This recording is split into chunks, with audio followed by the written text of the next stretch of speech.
Hello and a very warm welcome to Political Economy with Shweta Punj. This week we have two institution builders with us who are transforming higher education in the country. We have with us Mr. Ashish Dhawan and Mr. Pramath Raj Sinha, the co-creators of Ashoka University. Of course, both of you have been philanthropists, you've worked in the private sector, you are serial entrepreneurs. So it's a delight to have the two of you to speak about the state of higher education and where do we go from here in India. Thank you so much for joining us.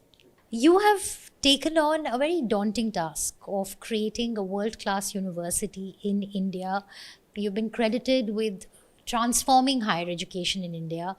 Take us through the vision behind setting up Ashoka University. Yeah, so I think, look, Indian higher ed has done well in terms of growing to a significant size. We now have almost 27, 28% of the youth in that age group who go to college or go to university. Almost 45 million students who are in college, either in a bachelor's, master's, PhD program. So significant scale. Other than China, we're the second largest country. There are obviously some elite institutions like the IITs, the Indian Institute of Science, etc. We started Ashoka with the idea that while we have a number of good institutions, we have followed the old British model of putting students in a straitjacket. Students have to select the subject and they get into a certain stream, Right. whether it's mechanical engineering at IIT or physics at St. Stephen's, right? And they can't switch. Ashoka really said, in the 21st century, what we need is a combination of breadth and depth. So when a student comes in, they should have a broad exposure to all disciplines and then decide what they want to. So the student really has choice. Two is you can mix and match. You can do a interdisciplinary major, you can do a major, minor, etc. So giving students a lot of choice was at the core of what we were doing, and in a way reimagining higher education in India. So it was interdisciplinary, it was holistic, it gave students choice, and at the end of the day, it also helped build critical thinking skills, which we think are really important. If you look in the world of AI or the 21st century, I think what's very important is that students should be able to think for themselves, they should be able to communicate well, Absolutely. they should have a love for learning, they should be adaptable, and those are some of the attributes we wanted to imbue in students.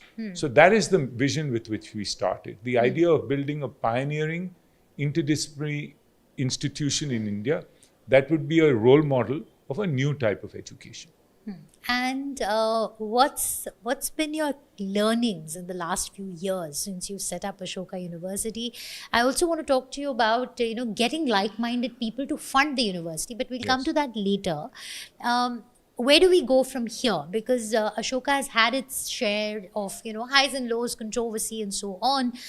So any key learnings so far, and then what's the vision going forward? Yeah, I think one learning has been that you have to start with a very high bar for excellence and keep raising that bar.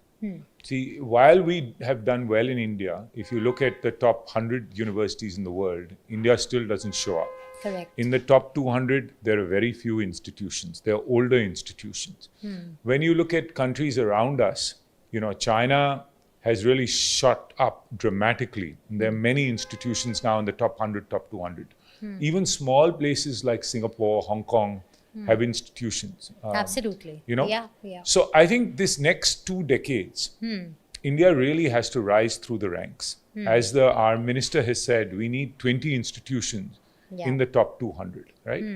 So our endeavor is, so we need to keep the bar really high because in India, it's easy to say, I'm in the top 5% in India, but that's not good enough. Our benchmark should be global, our benchmark should be best in Asia.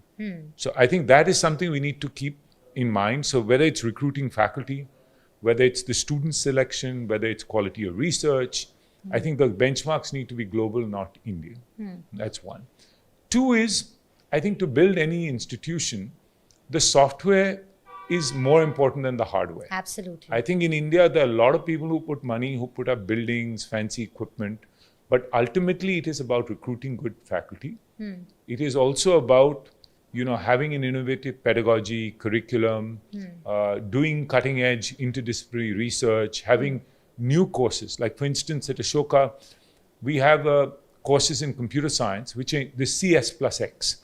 So we think, compute is more, or computational thinking is more of a horizontal, much like mathematics. So a student should be able to do computer science and biology, computer science and philosophy, computer science and economics. These Something interdisciplinary that the US universities offer, global which universities we don't offer. have in India. So these cutting edge programs, we should be innovating is another thing that Also we need responding to to the market needs to the as market well. needs. Absolutely. We are anyways way behind the curve there. That's right. Because we've had excellent educational institutions, especially the IITs and the IIMs, but that's it. It's not gone beyond that. And if you look at the need, the demand, and the number of universities that are offering excellence in education, the ratio is very, very, very poor. The thousands of people will apply to an IIT, and then maybe just a few hundred will get through.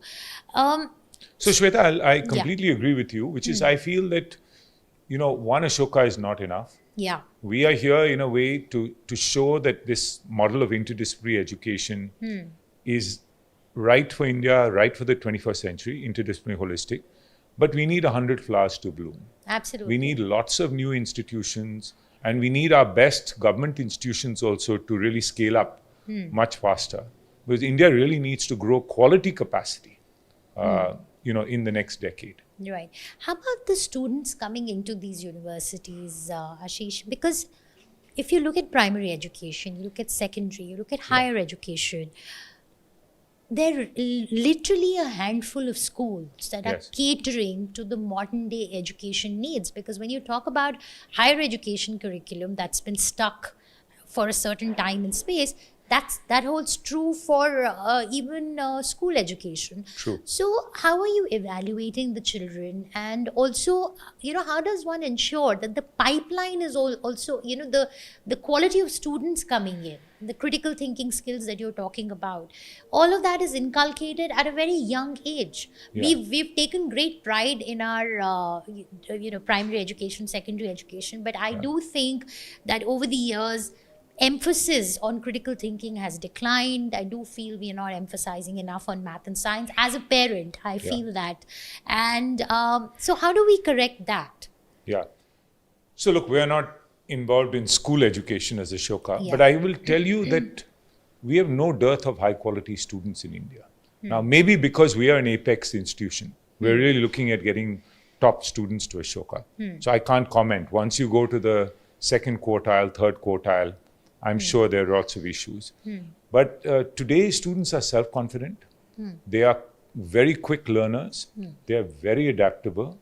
And I think if you give them high-quality education, they really soak it up. Okay. So I believe that actually we don't have a challenge with students in India. Okay. And that's why you see IITians do so well globally. Because they are the IIT is a great sorting machine. Right, but that's only the cream. That's only the cream. But we are also seeing those students, which are really the top, right? And so I can tell you the top students in India are fantastic. They can compete with anyone, anywhere in the world. Our job is to prepare them to be able to do that. While they may not have in school learned how to be critical thinkers, that's our job over the 4 years to ensure that happens. While they may not have been as curious, because board exams are more rote-oriented. Absolutely. It's our job to ensure that they come out like a kid in a candy store, that they're hungry and curious. So I think that's the value add that universities should be providing, on top of the school education. But our students are very hardworking, and I don't think we have a student problem in India. Okay. So then what is the problem? I think if we have to scale up... Why are we so behind the curve when it comes to good quality education? I think it's actually the challenge lies with faculty. So we really have to attract the best. If you look at how China, Tsinghua or Peking University, Beida or Fudan really rose to the top. They managed to lure their best Chinese PhD students back to China, right? And they came back and they then were absorbed into these places, and they were as good as anybody anywhere in the world, right? I think India so far has not been able to do that. I mean, a few of us, like the IITs, Ashoka, were able to get PhDs from Stanford, from MIT, from Harvard, Yale to come. But the best Indian PhD students still mostly stay back in the US, UK. Is it because of the compensation? The compensation is an issue. There are not enough good institutions in India to absorb them. They need a research budget, labs, physical infrastructure. So I think it's a variety of different things. But I think that's where I feel we as a country need to have a PM Swagat type program, a government program to lure. China had this program called 1,000 Talents, where they lured back these top Chinese researchers to come back. I think this is a moment. Trump has caused a disruption in higher ed. You know, right now universities are not recruiting. Right now everybody's nervous in the US. This is when we need to bat on the front foot to get Indian PhD students who are finishing their PhD or postdocs or even young or even senior people to move back to India. I think that is the binding constraint. And if we can get 1,000 bright sparks to come to 10, 15, 20 institutions in India, we will really we will be able to make a quantum jump going forward. So talking about the H-1B visa fee hike that we've seen, do you see that having an impact on Indian students, you know, when they think of moving, say, to the US to pursue higher education? Do you feel that with that, we'll see more and more students opting for higher education within the country? I think so, for sure. I mean, let me give you some numbers.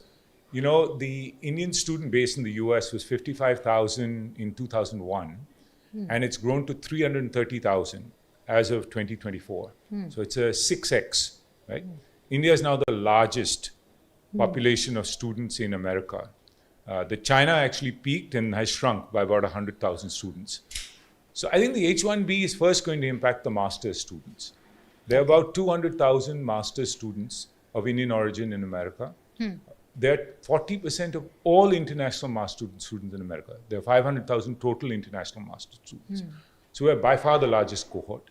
Most of them are really going for that 1 year, 18-month, 2-year degree to then get into the workforce in America and to stay there.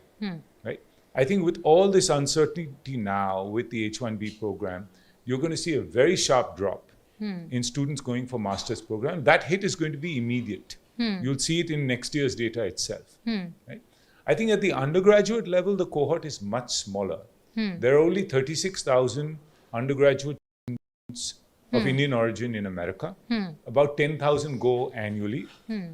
About 1,000 go to top institutions. 9,000 go to tier 2, tier 3 institutions. I think, frankly, the 9,000 would consider not going if there were more capacity in India.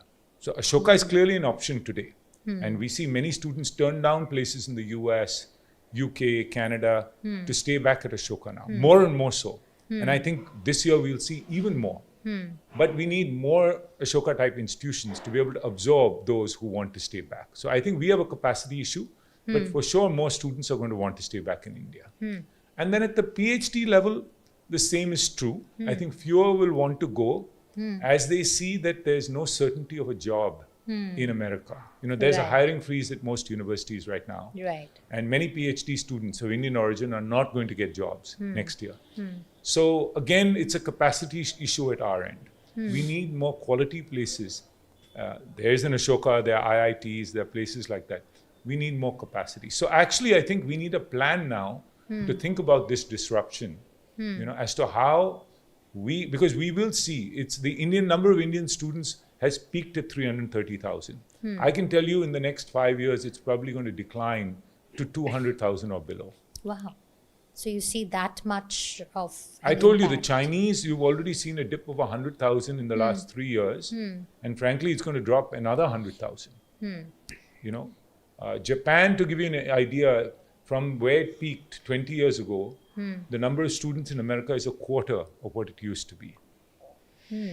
Interesting. So as you have more good institutions at home, absolutely, you don't need to go to America anymore. Absolutely. Mr. Sinha, we were talking about the curriculum of Ashoka and how it was designed, and you had set up ISB as well. And that's the approach that has been taken in setting up Ashoka.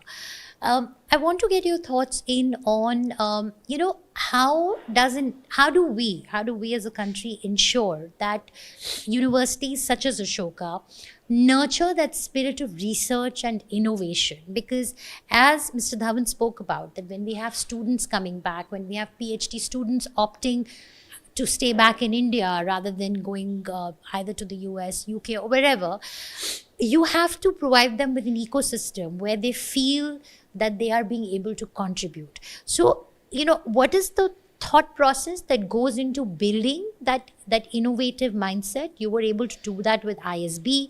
I personally know of a lot of people who opted for ISB vis-a-vis, say, an international university abroad. So, Sure. how do we see that translating into in Ashoka University? So Ashoka and ISB and any institution, excellence comes from two parts. The education itself, which is what you've been talking about, which is why students would like to study there Yeah, vis-a-vis other institutions. And the other is research. absolutely. And so you have to nurture both. If you really want to build institutions of international caliber, which get noticed and go toe to toe with the top institutions, you have to do both. The way you do each is different, but related, obviously. So for the teaching part, you just make sure that people who come to study there get inspiring teachers. Too many people focus on the curriculum and what course is taught and what subjects are taught. That's less important. In fact, in today's day and age and AI, all the content is out there. Right. So the real question is, How you whatever you teach, Yeah. how do you teach it? And the how really depends on the person in the room. absolutely. So that's one philosophy that has driven both the success of ISB and Ashoka. And related to that in the sense that the same person also does research. So you try and get people who can do both well. The teaching part and the research part. And one does not necessarily imply the other, but you try as much to match the two.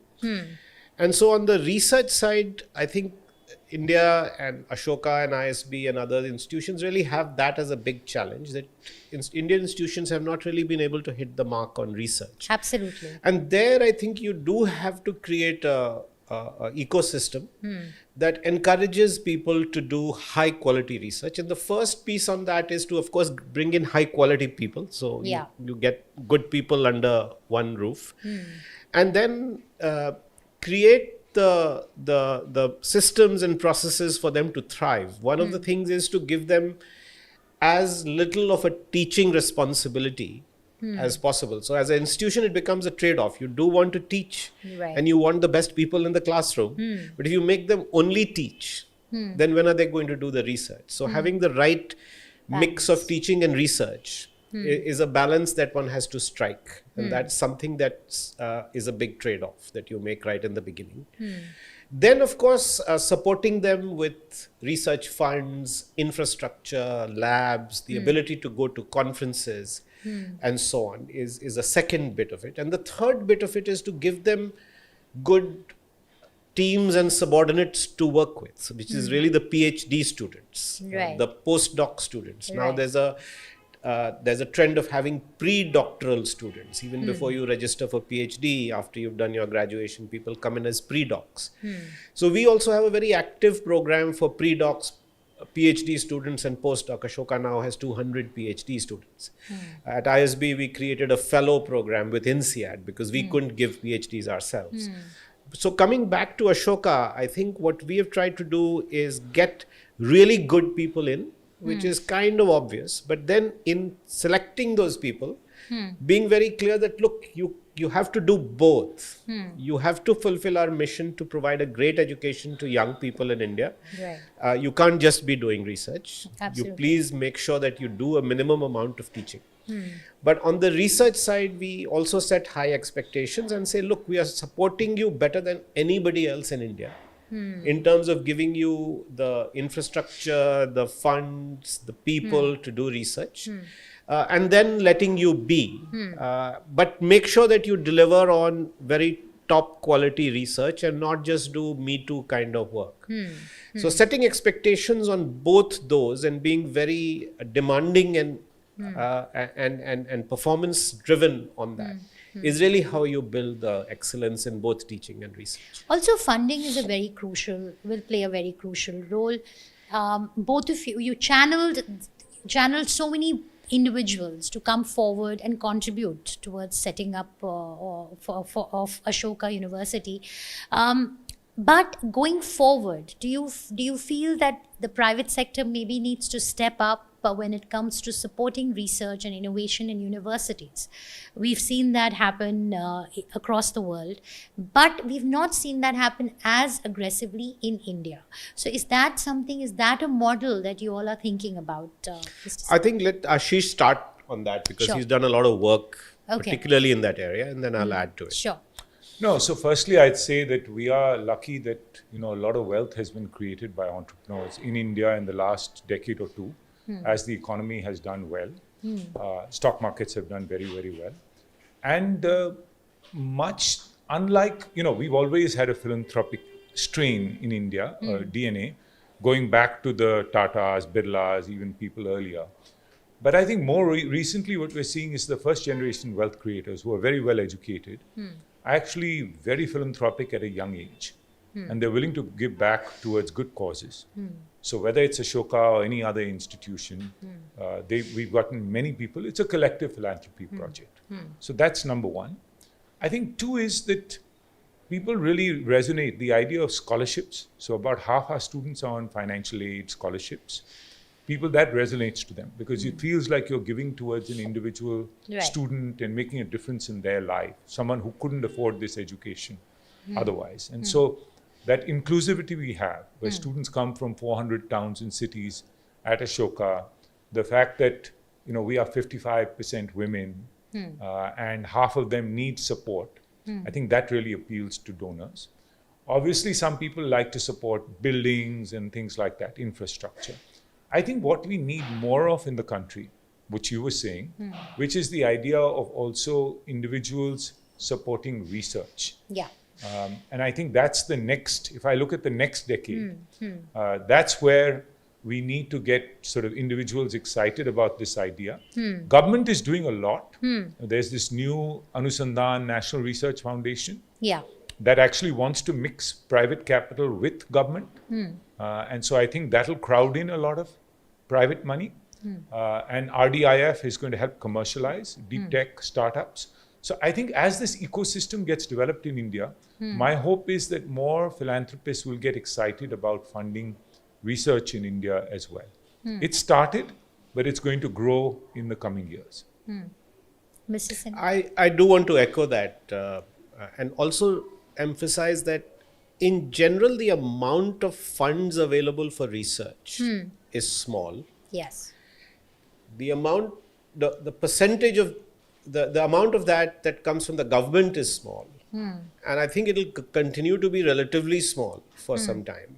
So I do think that the pressure on the private sector to step up is even greater. I mean, I was just reading that these 9 universities that the Trump administration has Cut put a funding. cap. No, and they put a cap on international funds. Right. If they want government funding, then they need to keep the cap on international students to 15% and so on. Without getting into too much detail, what they stand to lose is almost $1 billion in funding that each of them get from the government. Now those are, when I looked at that number, I was like, oh my God, imagine if we at Ashoka or even an IIT had an access to $1 billion for research alone from the government. Yeah. So our numbers are so minuscule that if you're going to really compete, we need the private sector to fund, just as the private sector has funded education through Ashoka and others. Right. So that's something that we'll have to really think about. I want to talk a little bit more about the policy interventions that we need from the government. The government has set up colleges, and there have been colleges and institutions of excellence, but that happened in the 70s and the 60s but in modern day India, we've not seen the aggression from the government as well when it comes to investing in higher education, when it comes to upgrading, the way we impart education, for instance. It almost does seem like we've been stuck in time somewhat. And I was giving you the example of Delhi University. Great memories, but the point is that those universities are in serious need of an infrastructural upgrade, right? And that's something, and this is Delhi University, so you can only think about the other state universities and how they look and the challenges that there are. So from a policy perspective, every year our budgetary allocation for education is the bare minimum. It's not gone up exponentially over the years. Where do you see, how can the government also step in to nurture and to get more entrepreneurs to come into this education sector? Because there are two things. One is that if entrepreneurs do come in, they're so driven by the returns that they'll get that they completely let go of the quality aspect of education, or they find the sector so challenging that they'd rather do something that will give them quicker returns, for instance. Yeah. So I want to get both of your thoughts in. Ashish, why don't you start with that? Sure. So I'll say a few things. One is that NEP 2020, the new education, is a beautiful document. I think a lot of this is captured there in terms of the fact that all of higher ed should move towards being holistic, multidisciplinary, the fact that we need a different governance model, regulatory model for higher education, etc. It's in there. And I think government is very seized of the opportunity to implement NEP. Some of it's been done, some of it is being done. Like, for instance, the switch from a 3-year to a 4-year undergraduate degree, where universities are going through it. So I think these are very good things. So I'm a big fan of the NEP. Second is, I think it's inaccurate to say government hasn't scaled up. If you look at the IITs, while there were 5 original IITs, now there are 20 plus IITs. We scaled up, the IIMs have gone everywhere. AIMS, the National Law Unit. So basically, government said, let's take the really good ones and scale them across the country, right? And that capacity has gone up dramatically. If you look at the number of seats available in IITs. But so has the population. Yes. But at least those quality seats have been scaled up. There's no doubt about it. And some of the better IITs are getting more money for research also through these national missions and things like that. So I think government has done a number, and now more recently opening up for foreign universities to come in. Yes. I think is a good move also. Right. Because we need more capacity in the country. But I agree with you that, look, at the end of the day, 70% of students in higher education go to private institutions. Yeah. So it's a mixed model. Government runs some of the finest institutions. Yeah. But we need many private institutions also to rise up. And if you ask me, by 2047, if we have 20 universities in the top 200, which is the government's ambition and our ambition, I think 10 will be government and 10 will be private. And the private ones are these newer ones that have this new governance model that are truly philanthropic. The very commercial ones will never invest in research. So I think it's a mixed model in India. Like in America, most of the institutions are private. There are some government supported ones, but even those have become mostly private. Whereas in East Asia, they're almost all government, right? Like in China. I think India will be somewhere in the middle. Government and private. Not government or private. Not government or private, government and private. Yeah. Mr. Sinha, your thoughts on this? I just want to build on what Ashish said. I think that, and maybe this is old school thinking to your point, but excellence in education around the world has come from creating a few excellent lighthouse institutions in every country. We also tried that, but we kind of fell short of taking them all the way because we had to expand capacity because of numbers. I think at some point we have to go back to the strategy of picking a few winners. We tried to do that with the Institution of Eminence program that was created, but that kind of faltered and has lost its way. But I do think that even around the world, when you think about the United States, which is seen to have the most sophisticated education, higher education system. Right. It's a certain number of institutions who really are endowed with a large number of funds, who invest in research. In fact, there are institutions that are shutting down in the United States as we speak. So there is a hierarchy, a classification of institutions. The US has the Carnegie classification, there's the Russell Group in the UK, and so on. So I do think that we need to over-invest in a few institutions and really support them all the way. And in this model that Ashish is talking about, that will mean giving them a lot of freedom, which is what the institution of eminence idea was. Right, So right. if there are going to be those 10 institutions, you have to trust them and give them the full freedom to go out there and build the institution of the future. Today, in general, there is a trend to give more autonomy, to give graded autonomy, and so on. But then equally, there is still a suspicion of the private sector. There is still a suspicion of even public institutions that you have to kind of control and manage them, and so on. I want to talk to you about that. So I think giving more freedom will be required for those 10 institutions, and giving them more resources disproportionate to the rest if we really want to crack the ceiling in terms of getting some excellent institutions. So university education is about academics, but it is also a lot about other things, right? It's where children go and find themselves, they find their voice, they form their opinions about the world, they express themselves differently. Here I want to talk to both of you about that and those opinions might be for government, against government, whatever it is. And we've seen that in the US also. We've seen that in some of the US universities, maybe the opinions have dominated headlines more than the research coming out of those colleges lately. So, how do you draw the line? What is the fine balance between ensuring that there is enough of an ecosystem which nurtures a child's spirit, a child's mind, and yet, yet you do it in a manner that it's constructively channelized and does not go on from one extreme to another? I think you do it in the way you just said it. As administrators, you give people the freedom to say what they want or do what they want. But at the same time, you instill on them a sense of responsibility towards not hurting others or hurting the institution itself. The reality of the world is the reality of the world. We may not like it, Right. but across the world, things have become very polarized. We are a new institution, so we like to believe that, we don't want to fan and fuel further polarization.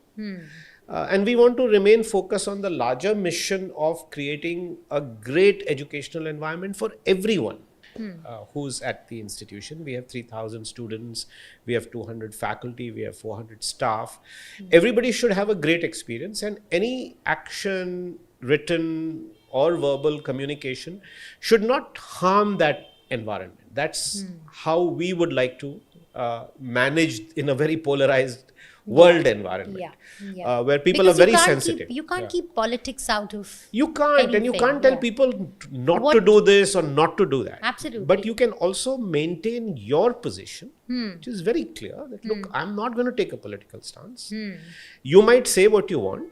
You will face the consequences, but please don't let the institution suffer as a result of your stance or your communication. So we are very clear about that.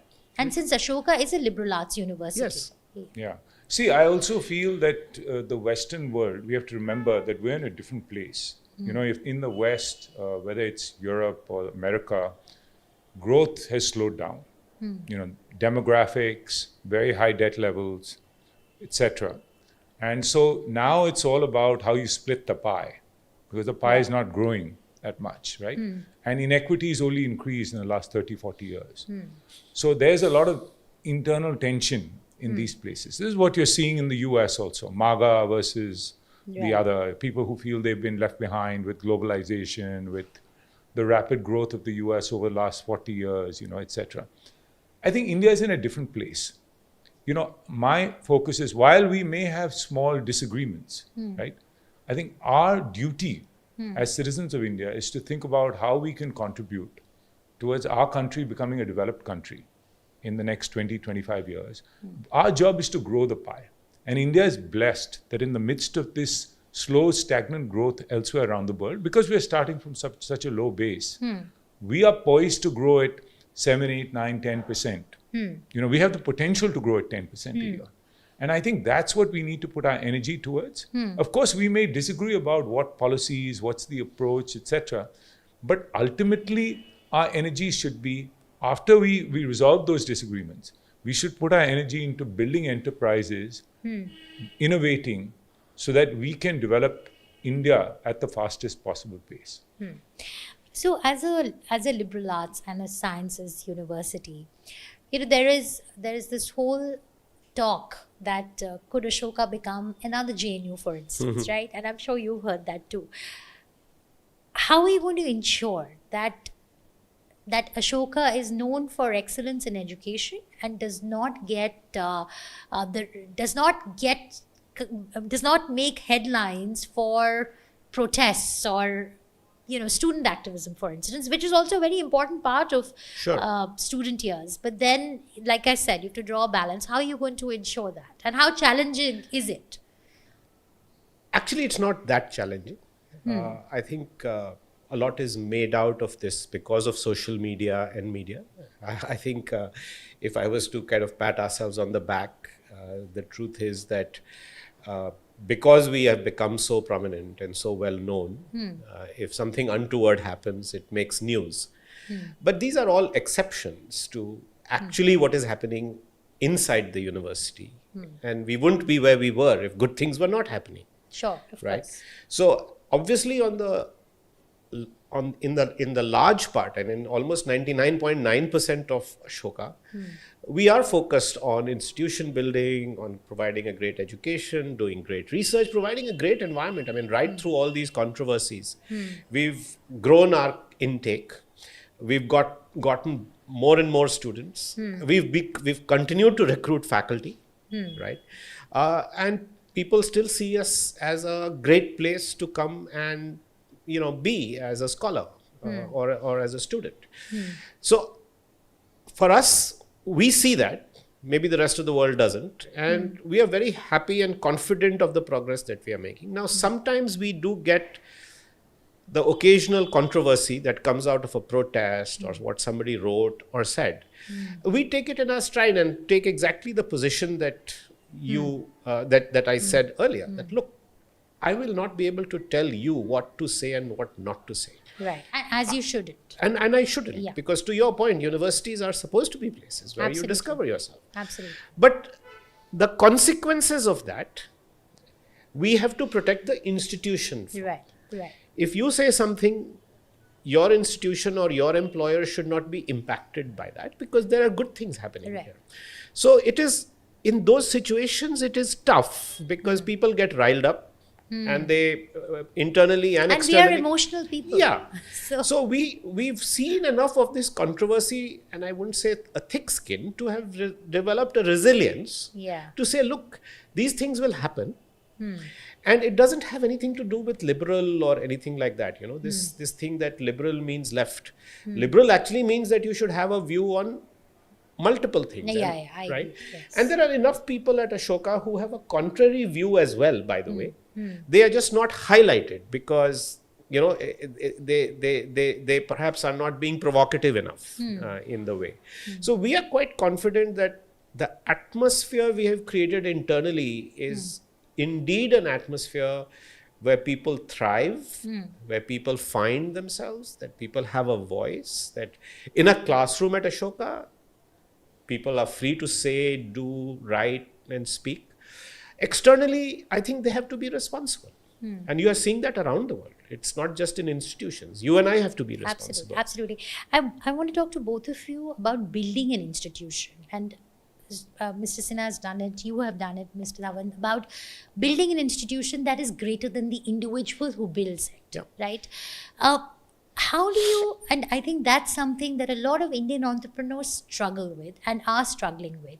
So what advice would you have for institution builders or aspirational institution builders? What are the key values that they should think of or keep in mind while they build an organization? At what point should they know that this is my time to step back and let the institution take the form and shape it's supposed to take? Pramath is the institution builder. Oh, come on. Both of you are, but we'll start with Mr. Sinha first. I have a few points, and Ashish will add to that. I think the first point is that somewhere you really do have to be committed to the institution outlasting you. Yeah. And I think while most people say that, I think they are still very committed to making it big or huge, and they're very attached to that and position. taking a lot of credit for it. Yes. Right. And I think quite bluntly said, too many people, when they build institutions, and rightly so, we are human, want to be seen as the people building it and want Right. the credit for it. Right.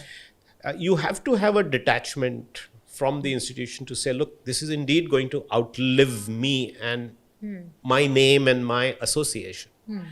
And so now how do I build that? So that's the first commitment you have to make. I think the second thing is that we have always emphasized the notion of shared and collective governance.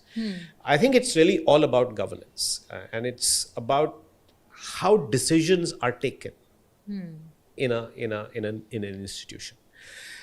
There are some decisions that are taken because as founders we would like to do something, but the moment that decision is seen to be uncomfortable or not acceptable, then it does become the decision of a group of people rather than our decision or the founder's decision.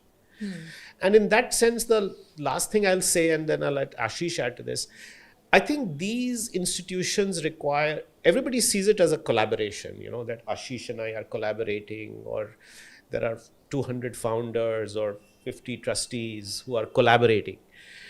But somebody has to lead that collaboration as well. Absolutely. Okay, it's not just about being nice to each other. Absolutely. There are tough calls to be made and so on. And in taking those calls, you have to have everybody aligned as well.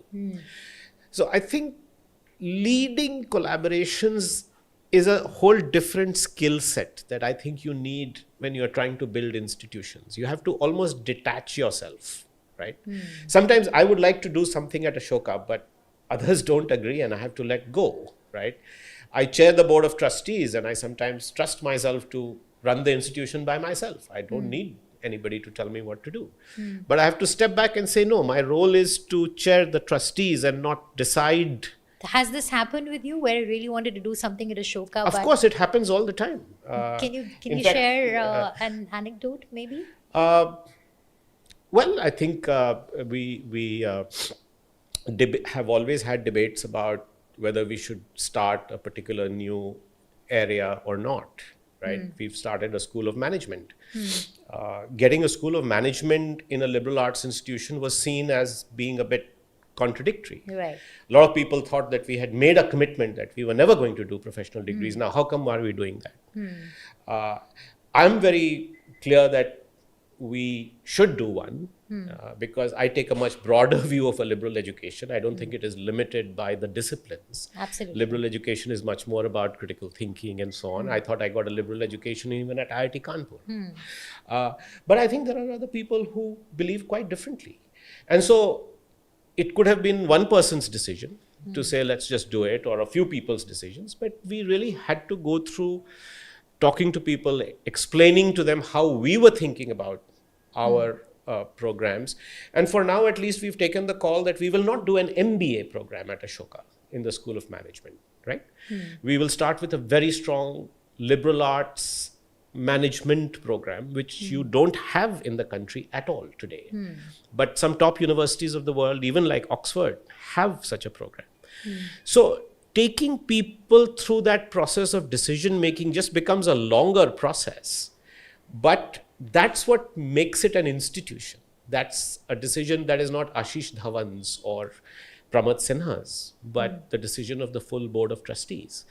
Making that happen is a different level of skill than just deciding what to do or just saying, oh, I'll work with Ashish. Sure. It's about making the 50 people work together and carrying all of them along, and not just the trustees, but the faculty, the students, the staff, who all have a view. But you over-invest in that now to make sure that the institution survives 100 years and 200 years. So focus on processes, putting down SOPs for key decisions.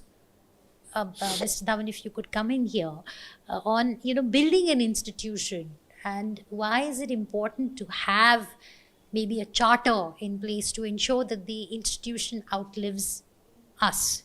Yeah. So I think if you look, great institutions have been built over long periods of time. We're not the first ones to look at this. India, we had some of the greatest institutions in the world, from Nalanda to Takshila to Vikramshila, etc. Who remembers who set up these institutions? Nobody does. So we are not that important in the grand scheme of things. We're just there to help get this thing going. But ultimately, it's about getting the right DNA in place, the right governance structure, so that it self-perpetuates, thereafter. I think even if you look at the top 200 universities in the world, many of them have been around for a long period of time. Absolutely. Some for hundreds of years, some in East Asia, 50, 100 years, etc. But they live for long periods of time. Again, forget about who founded them. You won't even know who was the president of Harvard, 40 years ago. That's true. Or the president of Tsinghua 20 years. Right. We forget these people. So I think the individuals are irrelevant after a while, because there's so many stakeholders in an institution who help build a great institution. So I think when you're setting it up, getting those governance principles right, getting a high bar for excellence, getting the DNA right is extremely critical. And keeping in mind that at the end of the day, while we may be a private institution, we are here to serve the country, we're here to serve society. We must be publicly spirited, is extremely important.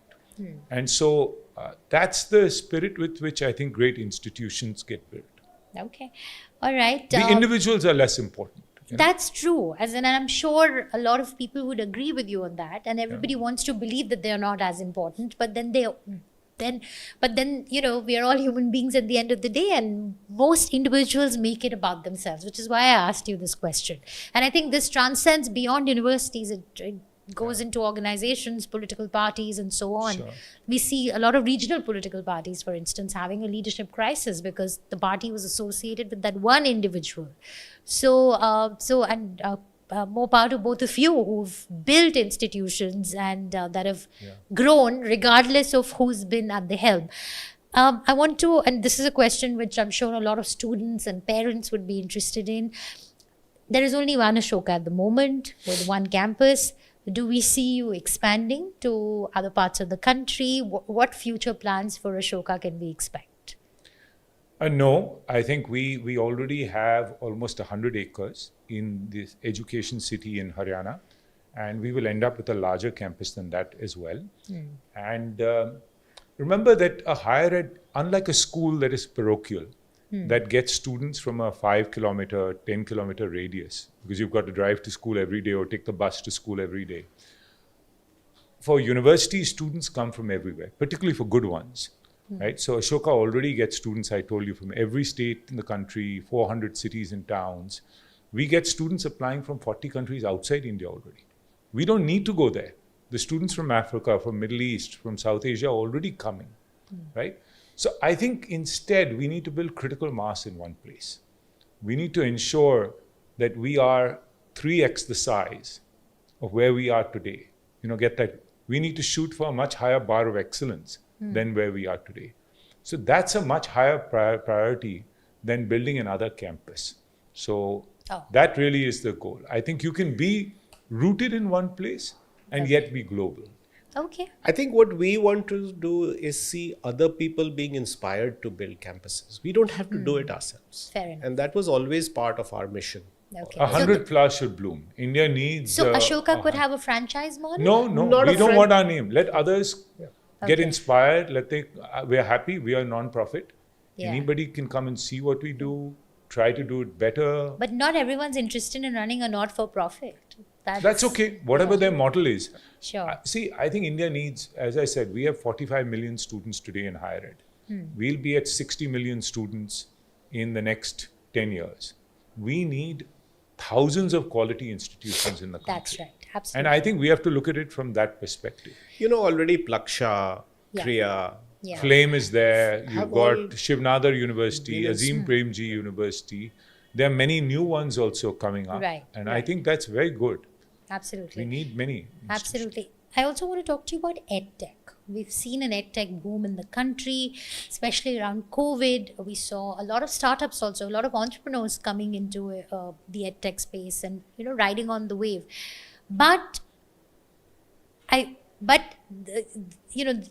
could be an opinion that quality is not kept up, and it started with the boom, but it's petered off a little bit. But I want to get both of your thoughts in on the rise of EdTech. Is it here to stay? What are the advantages and disadvantages? So I think, if you look at EdTech, for the first 10, 15, 20 years, the evidence was very weak that it led to an improvement in learning outcomes. But of late, in the last few years, there are many pilots that have shown that EdTech can lead to positive outcome. But I don't think EdTech is a substitute. It's the same thing with AI. It's the human plus AI, right? So my own view is that, like for instance, going to college, you yourself were saying that when you go for a bachelor's degree or an undergrad, it's the first time you're going away from home, right? Absolutely. You go to a campus, you are inspired by faculty. Yeah. You are inspired by your fellow students who are around you. Often your ambition is raised when you're in that environment. You have conversations in the middle of the night, that create interests in other areas, that make you a good citizen, etc. That can't be done through EdTech, is my view.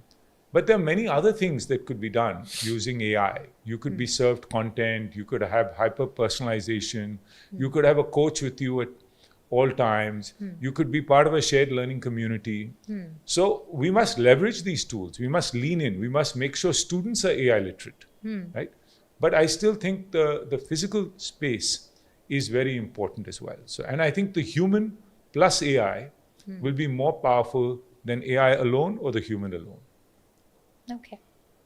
Similar view. I do think that the world is changing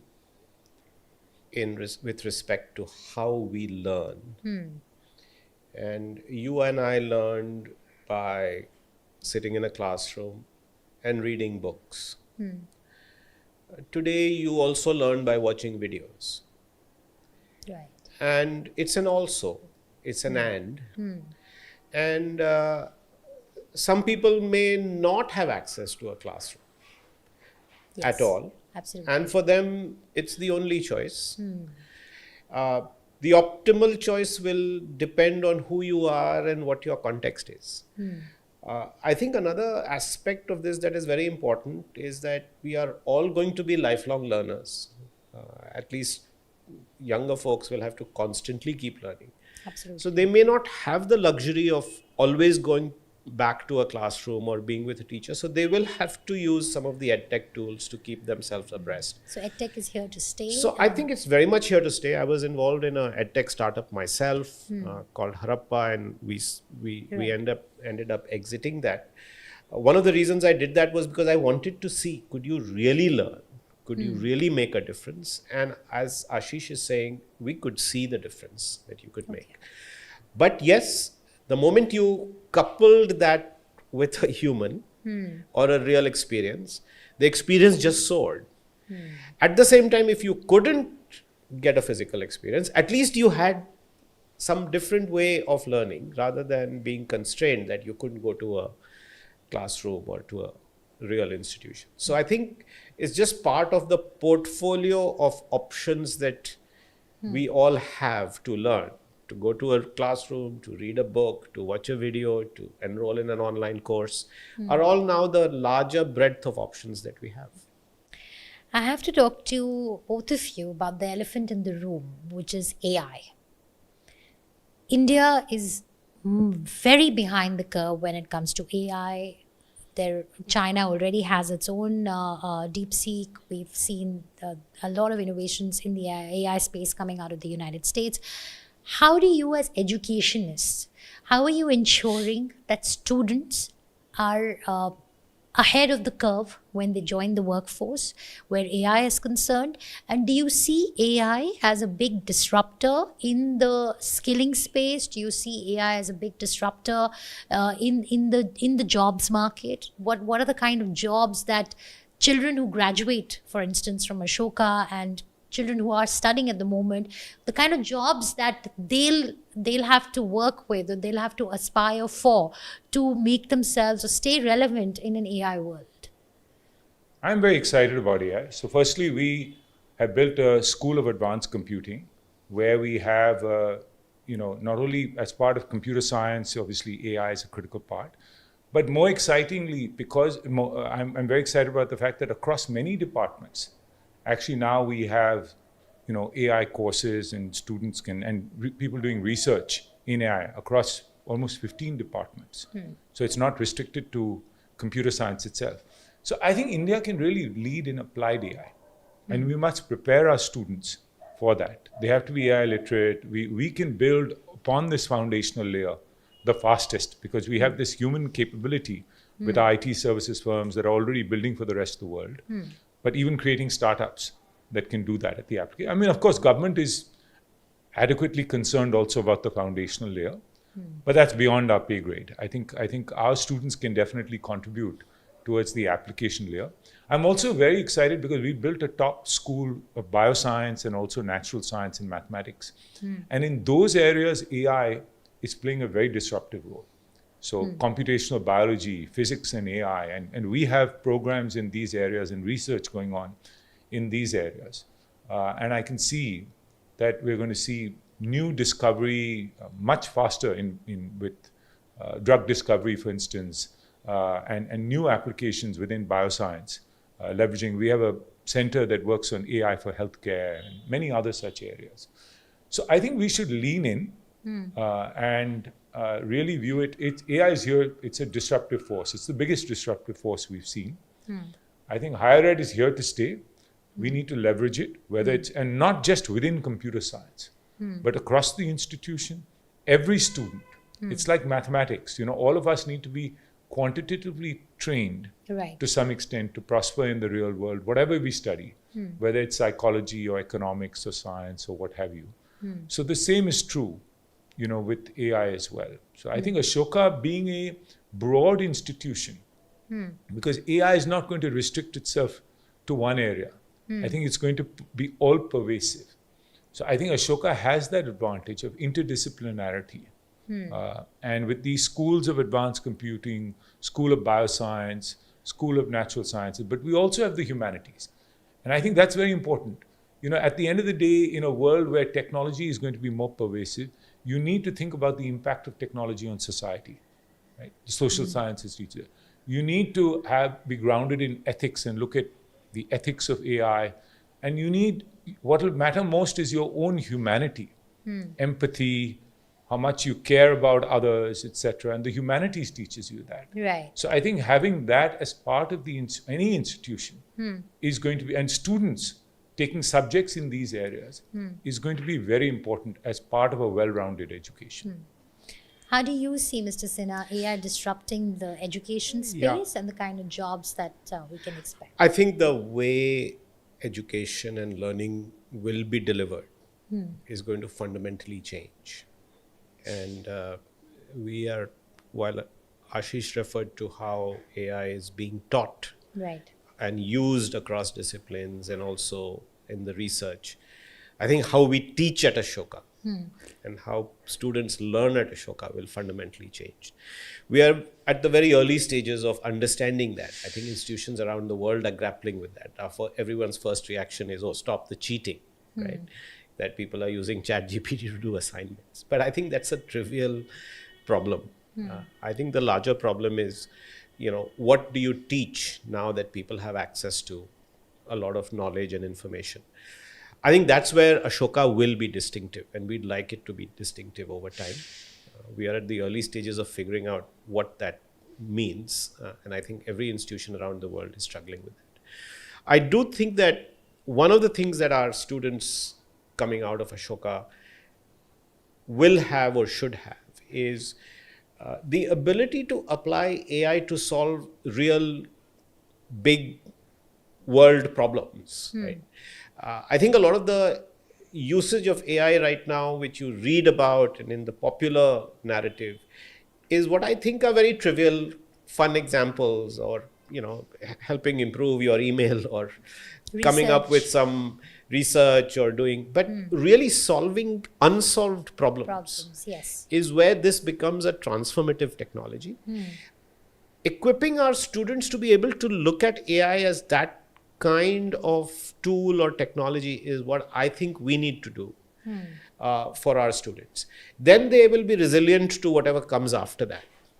Because it's impossible to predict what the world will look like. But being able to be masters of using this to solve real problems at their workplace, or as entrepreneurs, or as social scientists, academics, policymakers, government officials, is really what we need to equip our students with.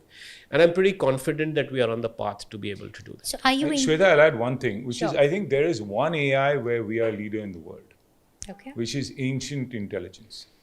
That's another AI, right? And I think that students who study in India have the advantage that they are grounded, they have an understanding of Indian philosophy, Indian civilization and history, Indian language and literature. There's so much to learn from the ancient world that we are now rediscovering, that we as students didn't have the opportunity to learn about.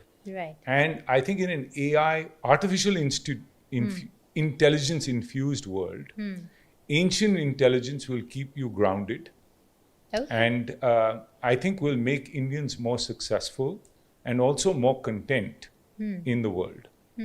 But last question on AI. Do you see the job market getting disrupted significantly? Because that will change. That will imply that you will have to also change your curriculum to reflect the change dynamics of the job market. So are you all thinking on those lines? Yes, we are. And I think that it's, like I said, it's early days, but we've got a small team working on this. We are thinking about this in all the new programs that we are launching. I just mentioned that we are launching a program in management, a BSc in management. Now, that BSc in management, given that we are just starting out, can't be taught in the same way that it was taught before and how it's taught around the world. So we are being very thoughtful about, okay, so what will that mean? Because this student is going to graduate 5 years out, right? They're going to join us next year. And 4 years later, they're going to go out and join the corporate world or finance companies or consulting companies. What are they going to need? Absolutely. So absolutely, we are thinking about how do you transform the curriculum? And indeed, how do they use AI every day? It's a little bit like how you and I learned how to use a textbook. I often say that growing up in Patna, I learned all my physics from a textbook written by 2 professors at Purdue, Resnick and Halliday. Right? They taught me all my physics. But we had to learn how to use a book. Absolutely. I think similarly, our students in every class have to learn how to use AI for whatever it is that they are learning, so that it becomes part of their life and part of the way they... You cannot fear it. You have to embrace it. Oh, absolutely not. You have to embrace it and see. And I think this thing about jobs going away, I think jobs have gone away every time there's a new technology, and yet new jobs have been created. Right? When the steam engine came in, people said the same thing. When electricity came in, people said the same thing. The gas lighters of the street lights in New York City lost their jobs when electricity came in, and there was a big thing that these guys are all going to lose their, and of course they lost their jobs. But then it becomes a matter of reskilling and getting and look what electricity did to society after that. So I do think that we are going through a similar transformation, and I personally think, by the way, I did AI research 30 years ago in my PhD. And I've been hearing about how AI and robots are going to completely replace the world. And I'm not being over optimistic about this, but I really do believe that these are advancements that are good for the human race. Right. And it actually creates greater productivity, greater opportunities, and we should be excited rather than fear. Okay. Okay, very quickly, one advice for students who are hoping to get admission into Ashoka University. What's the kind of student profile? What should they be focusing on? What, according to you, is a good candidate? Ashish. I think obviously, look, we have an academically rigorous program, so you have to do well academically. But I think very important to be hungry, be curious, read a lot, want to learn about the world, the ability to, learn to learn, that skill, I think is extremely important. I think be passionate about one thing and be a little bit deep about that. Don't just say, oh, this is something I like. Okay. And then if you ask one or two questions, then it sounds like it was very superficial. A lot of parents and students end up doing lots of different things to show how great they are. I think we would like to see you be particularly deep in an area. It could be a hobby, it could be an art form, it could be reading, it could be traveling, it could be being passionate about the environment, animals. But at least have one area where you've gone a little bit deep and can be insightful or have your own views and perspectives, and not just something that you're regurgitating. All right. So the personality trait that you're looking for is curiosity and the ability to really go deep. Yeah, both breadth and depth. Breadth and depth. And can't be depth in many areas, right? You're Right. still a Has to 16, be. 17-year-old. Absolutely. Right. But is there one area that you are passionate about? If you're passionate about photography, what makes you passionate Something about needs to photography? stand out. Something needs to pop. All right. Okay. Thank you so much for that. I think the last bit might be very, very useful for students, young people who watch the podcast, and of course, a lot of people who are interested in India, who are interested to know what's happening in India. I'm sure this conversation has been very, very helpful to them. And a big thank you to both of you for taking out the time. We do wish you the best, the very best of luck. We Thank you do very hope much. that Ashoka prospers in every which way, and we get great talent that decides to stay back and build India. Thank you so much, and a big thank you to all our viewers for tuning in. Do leave us your thoughts and feedback in the comment section below. We'll be back next week with more policies and more food for thought. Thanks so much for watching. Goodbye.